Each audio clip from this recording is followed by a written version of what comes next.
আমার মতন অপরাধী মিজানের পাল্লায় উঠায় যদি ক্ষমা পাওয়ার কোনো আশা নাই। যদি নবী তোমার নিজ গুণে দয়া করো এই গোলাম রে পারো এবার আশা যে রাখি।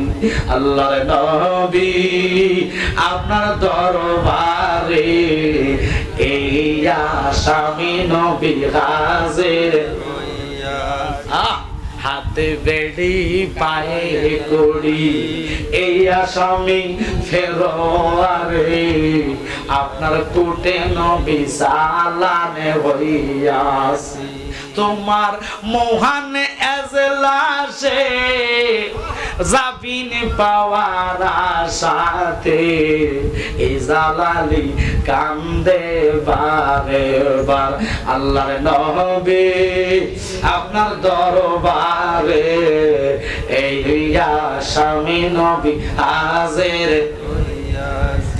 আমরা তো গুনাহগার, এই গুনাহগাররা নবী চাই কি চাই না? নবীও গরিবী হাওলাতে ছিলেন, কথা কথা নবী শিল্পপতি হাওলাত নিতে পারতেন।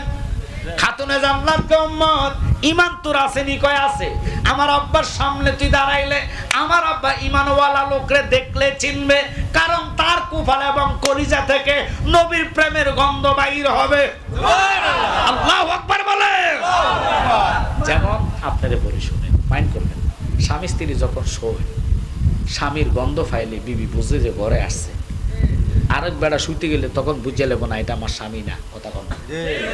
আমার নবী কি জানেননি? তিনি তো আমার নবী হচ্ছেন পারের নৌকা। রাহমাতাল লিল আলামিন নবীর সামনে যায়া কাঁদবেন উম্মতেরা। নবী কয় কাঁদো কেন? কয় নবী গো আমার তো আমল নাই, ইবাদত নাই, বন্দেগী নাই, নামাজ নাই, রোজা নাই, হজ নাই, যাকাত নাই, কি আছে তোর? আছে শুধু ঈমান।